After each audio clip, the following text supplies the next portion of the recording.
Eu creio que você veio hoje disposto a ouvir a voz de Deus, a obedecê-lo. Salmo de número 51, se você encontrou, diga amém. Amém. Diz assim o texto sagrado, Salmo de Davi: tem misericórdia de mim, ó Deus, segundo a tua benignidade, apaga as minhas transgressões, segundo a multidão das tuas misericórdias.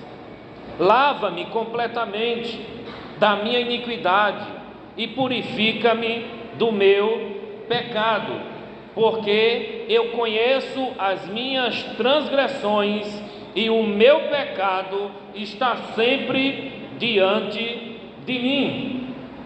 Contra ti pequei somente e fiz o que é mal à tua vista. Por isso és puro quando falas e justo quando julgas. Eis que em iniquidade fui formado e em pecado me concebeu a minha mãe. Eis, Senhor, que tu amas a verdade no íntimo e no oculto me fazes conhecer a sabedoria. É muito interessante até o versículo 6, depois a gente segue, meditar, refletir, pensar no que este salmo representa para a história de Davi. Quando a gente olha para Davi como um rei, a gente pensa que isso aqui é só uma poesia. Quando a gente olha para Davi, conhecido como um homem especial, segundo o coração de Deus, ou quando a gente olha para o significado do seu nome, tem algum Davi aqui? Irmão Davi? Tem? Tem um irmão Davi, né? Aqui? Ali, ó. Levantou a mão, Davi. O significado de Davi é o amado, o privilegiado, o predileto. Essa palavra Davi carrega essa tonalidade no hebraico: amado, predileto. Olhando para esses detalhes da vida de Davi, um homem que desejou fazer uma casa para Deus habitar, um homem que Deus escolheu pelo nome, no meio de tantos, um homem que encarou um urso sozinho, um homem que encarou um leão sozinho e o matou, um homem que encarou sozinho um gigante, 3 metros de altura, o maior guerreiro da atualidade na sua época, e venceu, o maior rei de Israel, um homem preparador de exército, um general, um guerreiro, mas um homem que também tinha suas fraquezas. E não foi o forte Davi que escreveu esse salmo, foi o fraco Davi, foi o frágil Davi. Diante dos outros salmos dele dá para perceber que às vezes ele está muito alegre, às vezes ele está cheio de esperança e fé, mas às vezes ele está triste, abatido, angustiado. Esse é o Davi humano, gente da gente. Em comparação ao primeiro rei de Israel, que ele foi o segundo, se a gente for fazer uma comparação, o primeiro rei, que foram os homens que apontaram e Deus acatou, o primeiro rei ele não tinha a humildade de reconhecer que errava. Ele tentava justificar e mascarar os seus erros. Eu não sei se você tem esse costume, e quando está discutindo com alguém, e quando alguém diz, olha, você precisa melhorar nisso, você tem a humildade de reconhecer, pensar sobre isso e ser uma pessoa melhor. Se você não é assim, tem alguma coisa já que esse texto vai falar com você. Você precisa ter a mesma humildade de Davi de reconhecer aonde você está errando e ter o que a gente chamaria aqui na cidade de Bahia, vergonha na cara de reconhecer que está errado e está acumulando coisas que não agradam a Deus.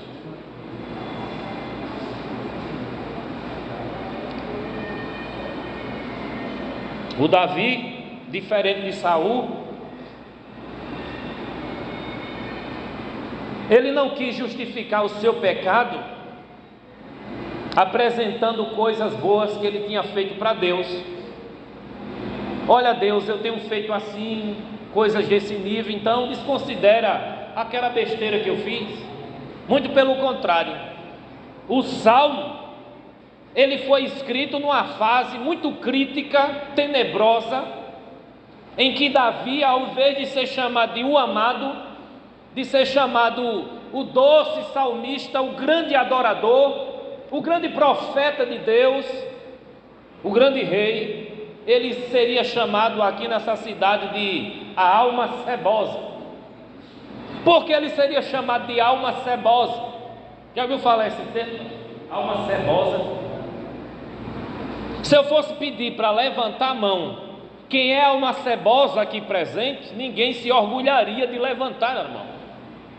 Porque essa expressão alma cebosa é a ideia de nojo, de sujeira, o interior podre, imundo. Davi, segundo Samuel capítulo 11, mostra que ele está numa fase muito alta, muito elevada. A missionária estava brincando aqui comigo, que eu aparecia por aqui e tal, aí depois fiquei famoso. Ela deve estar profetizando alguma coisa, né, em termos de fama aí, né? E aí ficou alto. E nessa altura do que ele ficou, de alguma forma, quanto mais alto o homem fica, mas ele esquece onde está o chão. A mulher também.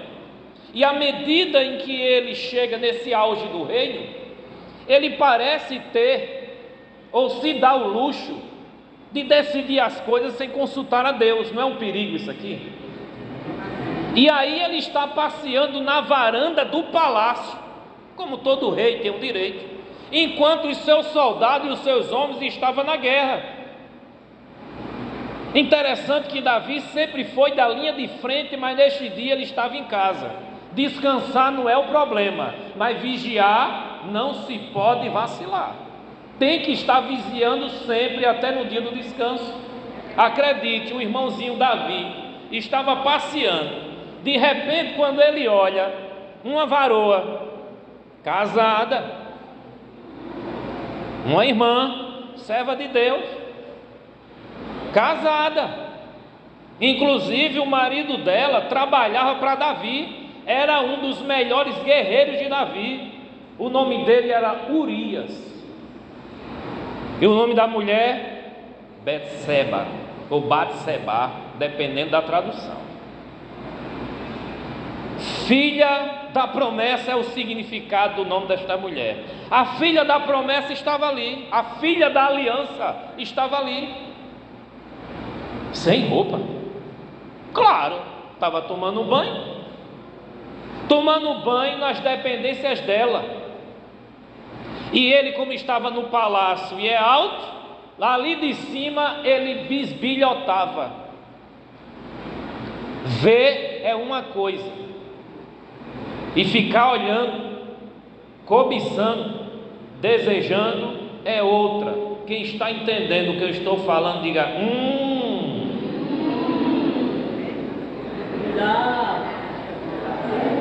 Porque tem coisa que a gente vê, não é? Vê é uma coisa, e você vê de novo, vê de novo, vê de novo, vê de novo, vê de novo, vê de novo, e dizer, eu quero para mim. O nome disso é cobiça. Então vacilou, viu, tira a vista, crente. Muda o canal, desliga esse troço, sai daí enquanto é tempo. Mas o crente não viu. E ele estava ali olhando a irmã Batinha. A irmã Batinha estava lá, tomando seu banho. Aí ele chama um servo dele e diz, vá ali chamar aquela mulher. O servo vai, obediente, chamou a mulher. É claro que ela botou a roupa que ela ia sair na rua. O rei está te chamando, ela foi. Quem sabe ela deu um grau no cabelo, quem sabe ela colocou uma roupa assim, um perfume lá. E ela chegou assim, meu rei. Aí o rei aponta para a porta, disse, entra ali. Ela entrou, aponta para a cama, deita ali. Ela deitou. O texto não diz isso não, mas é a lógica, porque eles coisaram naquela noite. Sabe o que é coisar? E aí, interessante que quando ela voltou para casa, naquela mesma semana, ela mandou um WhatsApp para Davi. Não tinha não, né? WhatsApp naquela época não, né? Mas mandou um zap dizendo assim: ei, a casa caiu, pegasse em bomba, e agora estou grávida. Entendeu agora o coisar? Aí Davi, estrategista, um homem inteligente, ele foi e disse: chama Urias, já criei aqui a forma de dar um jeitinho. Eu contando a história, você vai entender o que é que ele está sentindo na hora que a gente voltar para o Salmo. Acredite, Davi foi conduzido pelo diabo para assassinar Urias depois desse plano B, porque o plano C foi matá-lo. Mas qual foi o plano A? Ter uma mulher que não é dele. Ele já tinha várias concubinas e vários filhos, está lá em 2 Samuel capítulo 9 e 10. Ele já tinha várias mulheres, várias princesas, que era comum naquela época. Quando se fazia aliança entre uma nação e outra, o rei dizia: minhas filhas serão suas esposas. Era comum dar presentes e oferecer a filha em casamento. Davi tinha várias princesas, várias rainhas, várias concubinas, várias mulheres e filhos. Mas ele resolve querer mais uma, e essa uma tinha dono. Olha, mulher que tem dono, entre não, varão. Não vá não. Mesmo que você se sinta um rei, mesmo que você se sinta um amado do Pai, não vá não, porque o Pai não tem culpado por inocente, nem inocente como culpado. É a lógica. Não entre não, porque é errado para todo mundo. Não tem esse negócio de ir com cabelo nem sem cabelo, não é, Helder? Estou vendo brilhando ali. Está mais bonito, eu acho que é porque a esposa está do lado, né? Aí fica mais bonito. Satisfação em revê-los. Amém. E aí, é claro que quando a gente olha para a realidade de Davi, ele diz assim: vou chamar Urias, vou pedir para ele descansar, visitar sua esposinha, e aí eles vão estar junto ali alguns dias, depois ele volta para a guerra. E aí, com certeza, ele voltando da guerra vai voltar com saudade da varoa, aí vão varoar. Entendeu o que eu estou dizendo aqui? Vão coisar. E aí, quando o menino nascer, não tem aquele programa do DNA para saber de quem é, não tem teste, então vão dizer que é de Urias, mas é de Davi. E aí, não sei se os irmãos já ouviram falar uma história dessa por aí, mas é interessante que o homem tinha um propósito espiritual de só voltar da guerra quando a guerra terminasse. E quando Davi preparou tudo aqui dali, ele ficou na frente do palácio e não foi para casa. Aí Davi foi e disse assim: eu faço o seguinte, entra aí, venha comer aqui do meu lado, meu amigo. Davi falso desse jeito. Olha, você é o meu melhor soldado, você é um camarada muito bonito, sua esposa deve lhe amar. Sabe Davi dando um Davi, gente, adorador, crente. Eu digo adorador e você diz e era, certo? Eu digo crente e você diz e era, certo? Vamos lá, vamos treinar. Um adorador, um crente, um profeta, um rei ungido de Deus. Davi, o amado do Pai, o homem segundo o coração de Deus, se dá o luxo de convidar o camarada para sentar na mesa. Aí vai e faz assim, ó: bebe um vinho aí, crente. Bebe mais? Bebe mais um pouquinho? Vai, bebe, bebe, bebe. Aí Urias sai assim, ó. Ele sai chumbado, já ouviu falar essa expressão, chumbado. Urias sai chumbado, mas não vai para casa. E aí Davi vai para o plano C.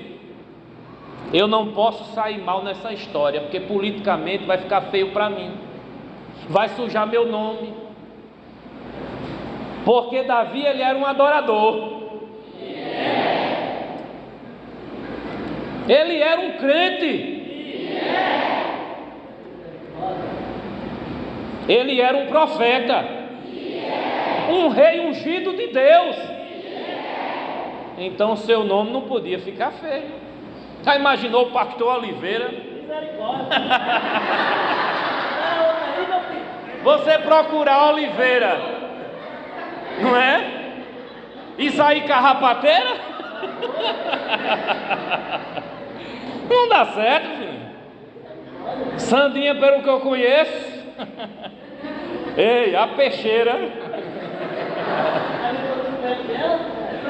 A peixeira, meu filho. Ela é raciada com Maria Bonita. Da mesma linhagem. Essa mulher tem coragem de mamar em onça.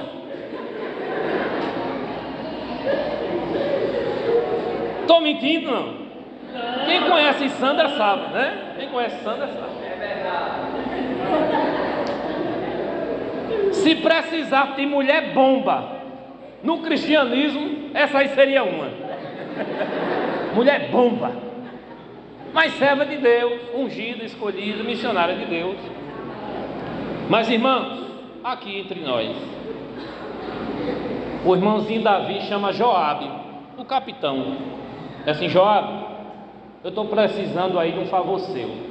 Aí Joabe diz: diga, meu rei, missão dada, missão cumprida. Eu estou aqui colocando os irmãos dentro da realidade. 2 Samuel capítulo 11.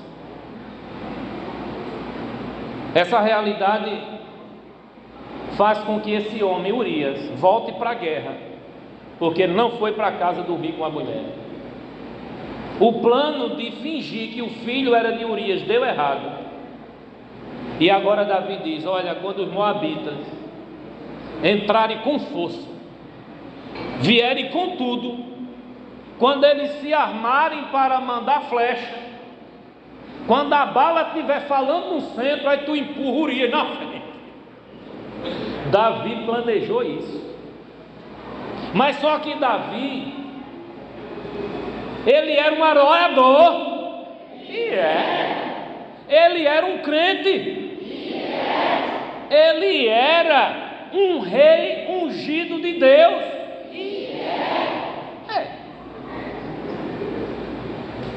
Como é que um adorador, ungido, crente, servo de Deus Altíssimo, profeta, escritor da palavra, vai cair numa dessa? Muito simples: humanidade. A nossa humanidade, ela é frágil. O nosso coração, o coração humano, ele não se sustenta por si só. Por isso que é necessária a conversão, o encontro com Deus, um novo coração dado por Deus, porque até então o que Davi estava fazendo era por esforço próprio. Aí ele sentiu o chão, percebeu que os seus pés não são capazes de lhe sustentar, e sim a mão divina. Foi necessário cair de cara no chão, de forma vergonhosa, para entender que é Deus quem purifica o homem, que é Deus quem transforma o ser humano. Olha que coisa interessante: Urias foi para bem perto do muro e a flecha pegou e derrubou o abençoado do irmão. Um dos melhores soldados do reinado de Davi é Urias, e ele foi assassinado por uma estratégia, uma emboscada preparada pelo próprio rei, o rei Davi, o amado, o ungido, o homem segundo o coração de Deus, crente, adorador, profeta de Deus, mas foi capaz de adulterar e assassinar um dos seus melhores soldado. Esse é o capítulo 11 de Samuel. No capítulo 12, Samuel não está mais na área, já tinha falecido, mas Deus levantou outro. É assim, tem dia que Deus manda um cabeludo, tem dia que Deus manda um careca, mas é para que a gente não se prenda ao cabelo, amém? A gente tem que se prender à palavra. E aí Natan chega diante do rei e diz assim: meu rei, contou uma historinha, tinha um homem rico e um homem pobre, me ajuda aí a decifrar esse enigma. O homem rico tinha sua esposa, os filhos, muitas ovelhas, era bem abastado e ia receber um visitante, um amigo. Só que ao invés de pegar daquele seu gado e sacrificar, e aí colocar para servir o viajante e receber o visitante para comer, ele resolveu ir lá na casa do pobre, pegar a única ovelhinha que tinha, matar a ovelhinha que era o sustento da família, o orgulho da família, a alegria da família, matou desaforadamente e ofereceu para o viajante, e os dele tudo vivo. Davi ficou irado com essa história. Ô meu rei, esse homem rico que fez isso, o senhor acha que ele merece o quê? Isso não tem nem conversa, merece a morte. Um homem desse tem que morrer. Aí Natan olha bem firme para Davi e disse: esse homem é você, porque Deus te deu a mulher que você tem, os filhos que você tem, e você não valorizou o que Deus te deu e foi dar valor que não é teu. A espada nunca vai faltar na tua casa. Tu vai ver o que é derramamento de sangue a partir de hoje. Toma vergonha, Davi. Te arrepende do que você fez, porque Deus, Ele é juiz em cima no céu e embaixo na terra, e nada passa escondido dos seus olhos. Davi se ajoelha, clama a misericórdia de Deus e diz: tem misericórdia de mim, ó Deus, segundo a tua benignidade, apaga as minhas transgressões, segundo a multidão das tuas misericórdias. Lava-me completamente da minha iniquidade e purifica-me do meu pecado, porque eu conheço as minhas transgressões. O meu pecado está sempre diante de mim. Contra ti, Senhor, contra ti somente pequei e fiz o que era muito mal aos teus olhos, para que quando julgares sejas puro também quando falares. Eu sei que em iniquidade eu fui formado e em pecado me concebeu a minha mãe. E aí todo o salmo ele fala desse sentimento, dessa realidade que todo cristão precisa passar. Diga comigo: arrependimento. Arrependimento não é um sentimento. Embora quando a gente vai para o dicionário da língua portuguesa, parece estar dizendo um pesar, uma tristeza por algo de errado que se faz. Mas a palavra arrependimento na Bíblia, ela está mais associada à metanoia, à mudança. É como se você estivesse seguindo num caminho e de repente você dissesse: vou mais não, virei e fui por outro caminho. É esse sentido de 360 graus que é o arrependimento. É deixar de fazer o que está fazendo por saber que está errado. Não é chorar pelo que fez de errado, porque tem muito chorão aí com lágrima de crocodilo continuando fazendo. Davi está entendendo aqui o que é iniquidade, o que é pecado e o que é transgressão. Essas palavras aparecem na Bíblia para descrever o comportamento de rebeldia do homem para com Deus. Rebeldia é o que Adão e Eva fizeram. Conhece a história, né, de Adão e Eva? Conhece a história? Deus chega lá e diz assim: olha, pode comer de tudo. Ah, Deus me colocar num lugar e dizer isso para mim. Pode comer de tudo. Se Ele botar eu num lugar e dizer pode comer de tudo, Deus me usa. Eu como mesmo. Quem está entendendo, diga: eita! Mas só que Deus disse assim: olha, o teste é aí, está vendo aquela árvore que está no meio do jardim? Estou destacada mesmo, no meio. Aquela ali não é para comer, não. E eu vou lhe dizer, a sentença é essa: no dia que você comer, vai morrer. Então não deu liberdade para comer um monte de coisa, deu liberdade para desfrutar de um monte de coisa. Esse é o ser humano. Deus dá, mas ainda está de olho em outra coisa. Então qual é o problema do ser humano? É não viver da gratidão pelo que tem, é sofrer pelo que não tem e pagar as consequências em busca de uma coisa que não tem. E você sabe que a mídia quer fazer isso, o mundo quer fazer isso, o diabo quer fazer isso. Aí o diabo chega onde? Em Eva. Não sei onde Adão estava, mas Eva estava sozinha e chegou lá. Tem gente que diz que o diabo estava no corpo da serpente. Tem gente que diz que a serpente falava. E tem gente que diz que o diabo apareceu como se fosse uma serpente e falou. Independente da cobra, da cor, do tamanho, independente se fala, se não fala, a Bíblia diz que Eva foi enganada pela serpente quando diz o seguinte: certamente não morrerás, distorcendo o que Deus tinha dito. Eva acreditou na mentira. Por isso que João 8:44, João vai dizer que Jesus chamou o diabo de pai da mentira. Quer ser filho do diabo, é só viver uma vida de mentira. Quer ser filho de Deus, é só viver uma vida de verdade.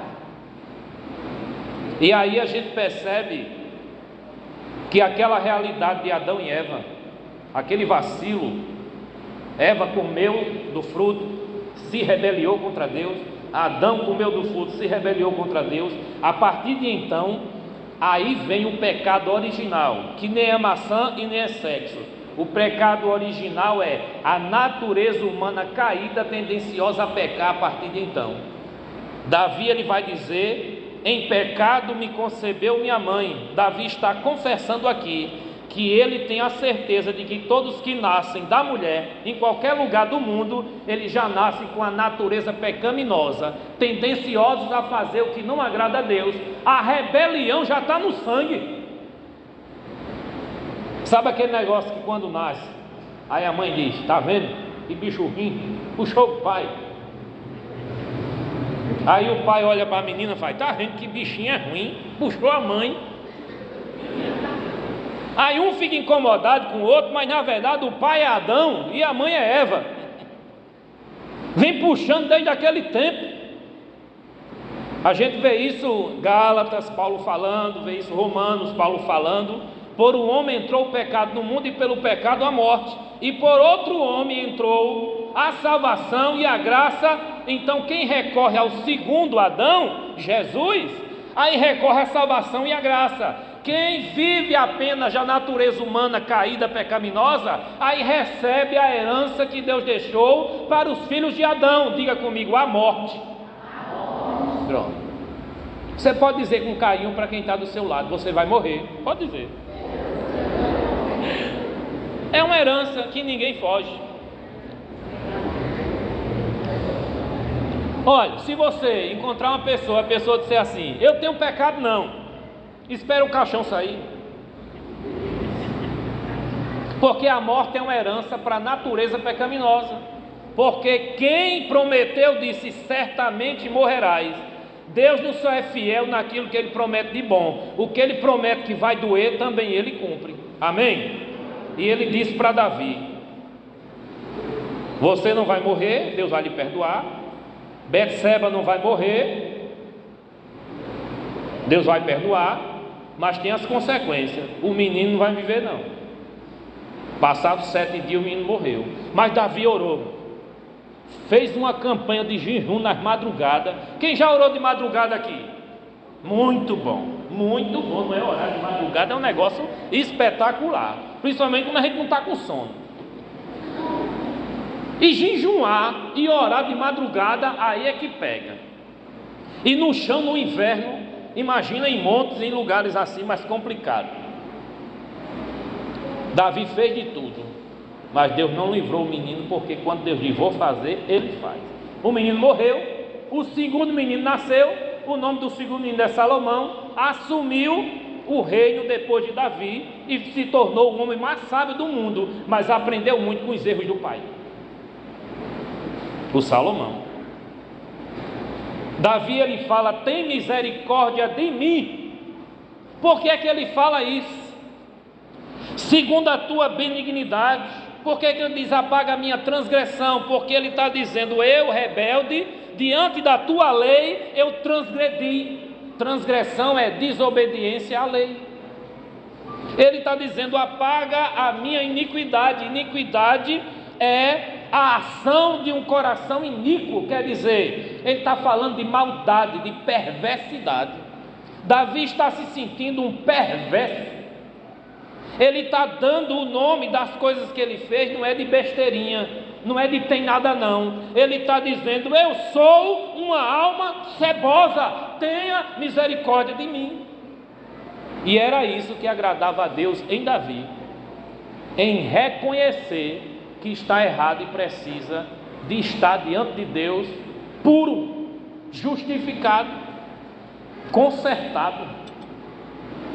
Ele clama pela misericórdia porque o nosso Deus, ele é compassivo, quer dizer, ele tem compaixão, que é um sentimento de piedade por alguém que está numa situação difícil.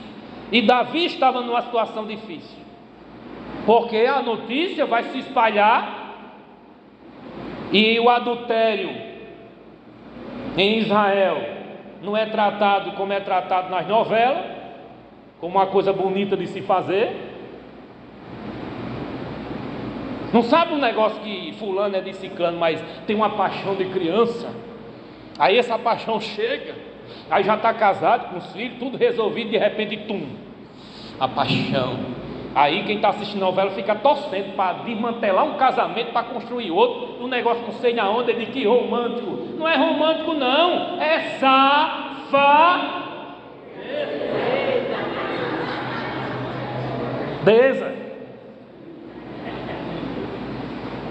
Tu visse, mulher, que coisa linda na novela. Ela teve a coragem de deixar tudo pelo amor da vida dela. Que coisa linda! Aí Deus olha e fala assim, ó: que catinga! Entende o que quer dizer? Há uma romantização do pecado. A sacanagem, a safadeza virou poesia na música popular brasileira. A gente percebe que dá nojo na letra quando coloca a mulher em evidência, mas é de cabeça para baixo, humilhada vergonhosamente. A mulher é como um produto para que o homem faça o que quer e cuspa nela e ela se sinta bem. Eu não aguento ouvir um negócio desse. Não aguento. A Bíblia colocou a mulher numa evidência no livro de Gênesis e numa evidência no livro de Mateus. Através da mulher todos os homens vieram, da semente da mulher, inclusive disse: da semente da mulher nascerá um que esmagará a cabeça da serpente. E a irmã Maria, noiva de José, foi concebida pelo Espírito Santo e no ventre de uma mulher.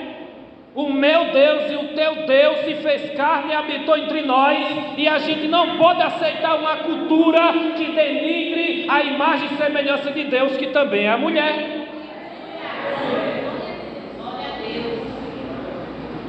O mundo está cambaleando na transgressão, na iniquidade, na rebelião, e Davi está dizendo: purifica-me. Interessante que quando ele vai falar de purifica-me, ele vai dizer assim: olha, eu sei que se o Senhor me julgar agora e me matar, o Senhor está certo. Porque desde que nasci, eu sei que eu e meus irmãos, a gente vem aprontando. Por mais que a gente queira acertar, a gente erra. Se desvia de uma coisa, cai noutra. Não tem para onde correr. A natureza humana é assim. Errar é humano. Naquele tempo ele já acreditava assim. Mas ele vai dizer no versículo 7: purifica-me com ensopo e ficarei puro. Lava-me e ficarei mais branco do que a neve. Quando ele diz no versículo 7, purifica-me com ensopo, quem fazia isso era o sacerdote. Pegava um raminho de árvore, ensopo era a planta, pegava um raminho, igual quem já foi aí para um rezador, pegava um pinhão roxo. Como já levei tanta lapiada do pinhão roxo do rezador, ele fazia assim, eu tome, aí de repente ele dizia, esse menino aí está com os peitos abertos, com a espinha caída, está com mal olhado. Vai minha mãe fazer não sei o que lá, dar um banho sei das quantas, de colônia, não sei o que, não sei de que, para tirar a coisa ruim de mim. Eu não sabia o que era, mas eu sei que tinha esses nomes. Minha mãe não conhecia a verdade. E aí depois, como diz João 8,32, conhecereis a verdade e a verdade vos libertará. Esse ritual de purificação que era feito pelo sacerdote era muito comum na cerimônia de purificação dos objetos, para na hora do sacrifício. A gente vê isso lá em Levítico. Mas quando a gente vai para Êxodo, que Deus mandou celebrar a Páscoa, que não era chocolate nem coelho, era um animal, um cordeirinho, que era sacrificado e o seu sangue aparado numa bacia, e pegava o raminho de isopo, molhava no sangue e colocava em cima das portas, porque naquele momento, em respeito àquele sangue, quando o anjo da morte passasse para matar os filhos primogênitos do Egito, na casa que tivesse o sangue, o anjo respeitava. Olha o que Davi está dizendo, aquele sangue lá, passa aqui que o negócio está sério, senão o anjo da morte vai passar e vai me levar, me purifique logo que eu estou sentindo, já chegando a caveira com a foice na mão para vir me buscar. Isso aí sou eu que estou inventando da caveira. O versículo 8, Davi estava tão triste, que a oração dele é: faz-me ouvir júbilo e alegria, para que se alegrem os ossos que tu quebraste. Davi estava se sentindo quebrado, arrebentado. Davi não tinha mais razão para sorrir, para cantar. Eu sei que alguém já chegou aqui nessa situação, todo mundo se alegrando e você sem nada para oferecer, nem por dentro nem por fora, cara travada como quem chupou 40 limões com casca e tudo. Aí Davi faz: Senhor, o júbilo, aquela alegria que me fazia dançar, cantar com a harpa, bailar, tudo aqui dali acabou. Se o Senhor não me purificar, eu vou entrar nessa depressão, nessa agonia. Os meus ossos eu estou sentindo, não tem calço que segure, está se quebrando tudo, me ajude, porque de dentro para fora eu estou apodrecendo. Davi, o adorador, o profeta, o rei ungido de Deus, o amado, o homem segundo o coração de Deus.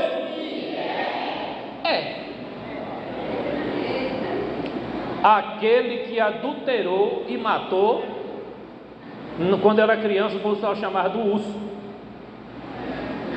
Matou o urso. Eu sou desse tipo.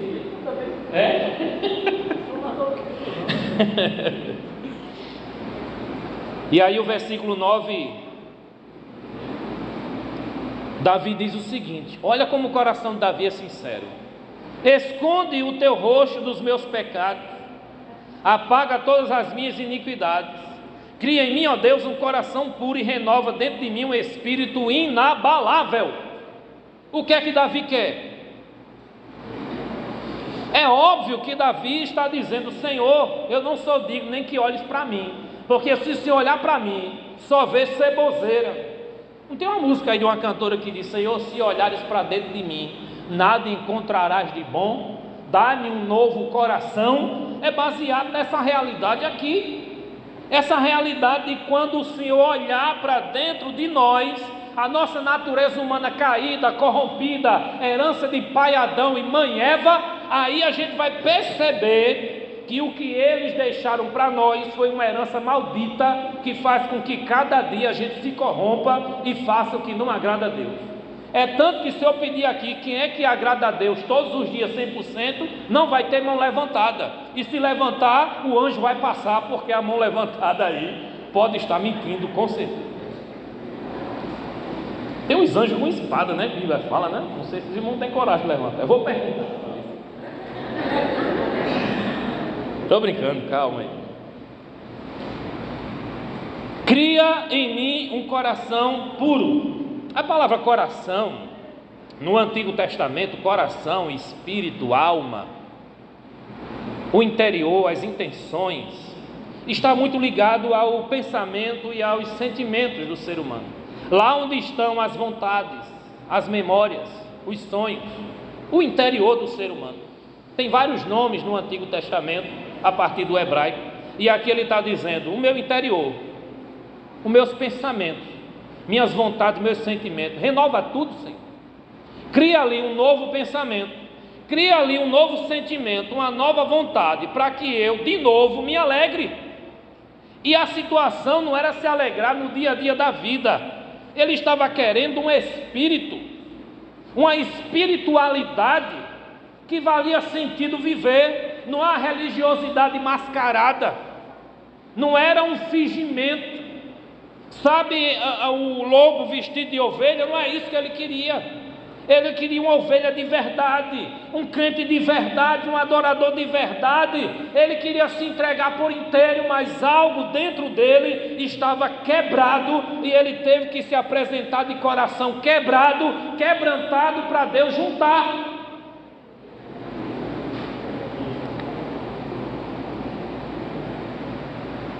E às vezes, irmãos, Deus não junta porque está faltando uma coisa que você não compartilhou, a última peça dos pedaços que você quebrou. Às vezes a última peça você acha valiosa demais.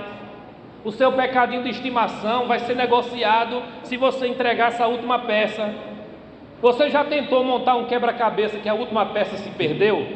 Dá aquela raiva, né, que não montou o quebra-cabeça. Deus pode montar todo este vaso quebrado, fazer um novo.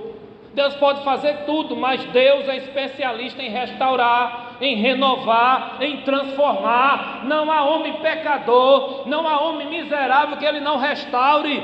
O homem deve vir a Ele quebrantado, o homem deve vir a Ele contrito, o homem deve vir a Ele arrependido, e através do arrependimento, da fé, haverá um novo coração, um novo nascimento, uma nova criatura, um novo ser, um novo homem, uma nova mulher, uma nova história.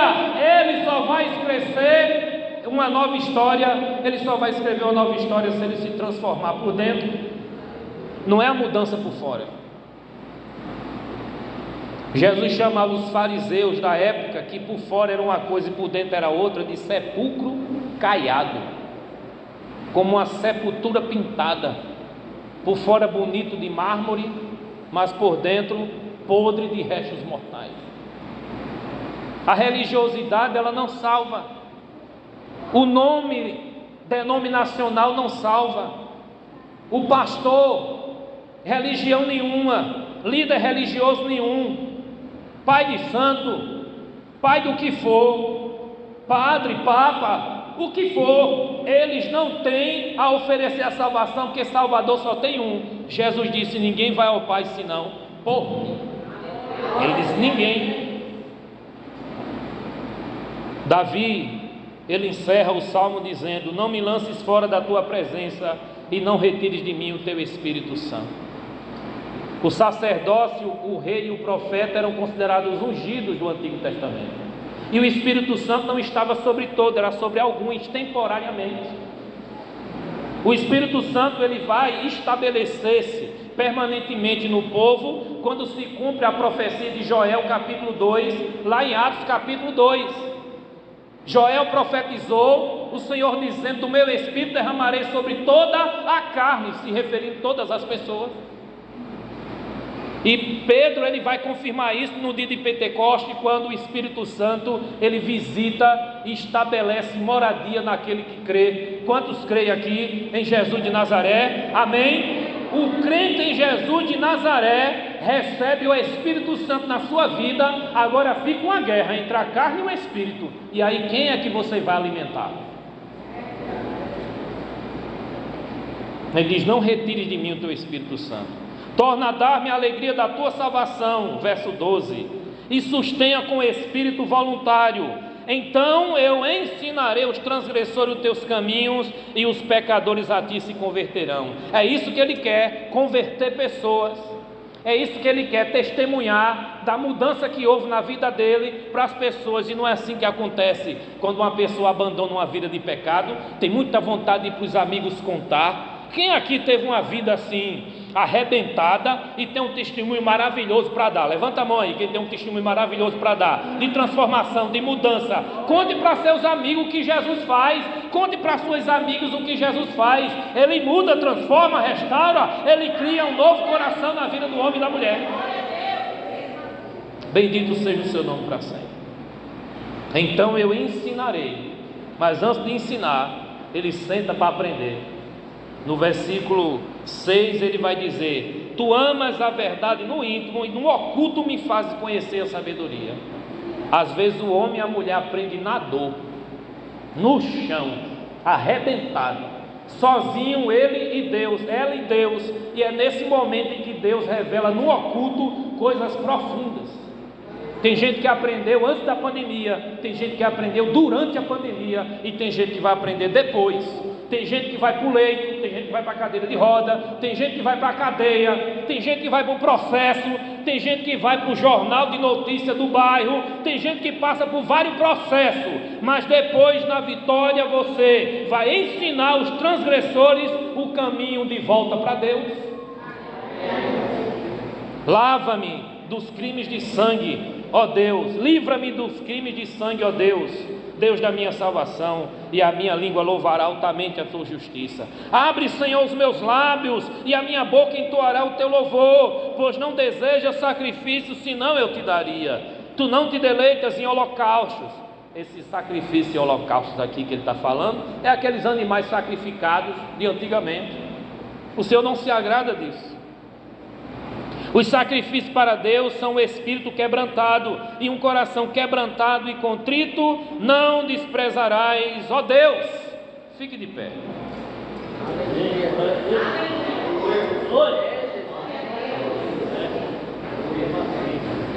Davi, por experiência própria, ele disse assim: o Deus de misericórdia, o Deus de amor e bondade, o benigno Deus. Benignidade é a disposição para fazer o bem. O benigno Deus, aquele que quer fazer o bem a nós, ele tem o coração cheio de misericórdia para dar. O que é a misericórdia? É quando o homem ele é um réu, condenado, errou, merece castigo, e ele por misericórdia não dá o castigo. Isso é a misericórdia. Já imaginou você sabendo que merece a punição e Deus não dá? Eita Deus misericordioso! E ele está dizendo que um coração quebrantado, contrito, o Senhor não despreza, mas o falso sim. O coração falso ele despreza.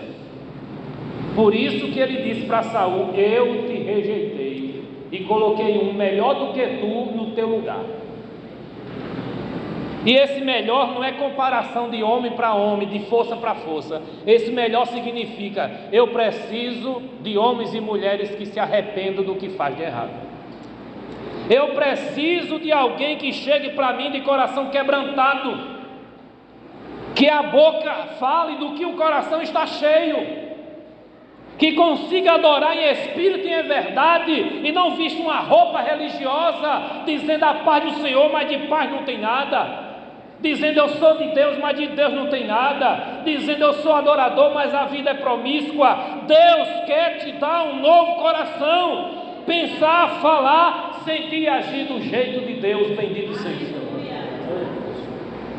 Eu quero orar por você. Enquanto eu quero orar por você, eu também quero orar por mim. Eu também quero orar por minha esposa, que está me esperando lá na ceia, em Tibiri. Eu também quero orar pelos ministros aqui na minha retaguarda. Eu também quero orar por todos os pastores do Brasil. Eu também quero orar por todos aqueles irmãos que estão fora do Brasil. Eu também quero orar por pessoas de outras denominações, porque lá no céu não vai ter placa, lá no céu vai ter os lavados, remidos pelo sangue de Jesus, os salvos por aquele que perdoa, o misericordioso Deus, aquele que nos lava pelo poder do seu sangue. E se é esse sangue que você quer que ele venha espargir na sua vida, e se é o coração novo que só Deus pode dar, que você quer, incline sua cabeça agora e conversa com Ele, na sinceridade que Davi também conversou. Você não vai pedir perdão, ou você não vai conseguir perdão, se você não ir até Deus de coração arrependido. Ele não só perdoa, mas Ele também ensina a perdoar. Você que acha que não tem capacidade de perdoar, Ele vai encher teu coração de amor, e Ele vai te capacitar a perdoar, e você conseguir viver em paz com Deus e com os homens. Só o Espírito Santo de Deus é capaz de fazer isso. Se você crê nesta palavra, e se você entende que o que eu ministrei aqui veio de Deus, você não pode sair daqui igualmente você entrou, se tem algo mal resolvido na sua vida. O especialista em transformar, em libertar, tanto faz rei, profeta, soldado, homem, mulher, Ele é o restaurador de vidas. Jesus é o seu nome. Feche seus olhos, mergulhe dentro de si, pense apenas em Deus e converse com Ele neste momento que eu vou orar. Senhor nosso Deus e Pai, olha para dentro de nós agora, vê se há algum caminho mau e nos guia pelo caminho eterno. Nós queremos sentimentos bons, pensamentos corretos, nós queremos andar, agir dentro dos teus padrões, dentro dos teus caminhos.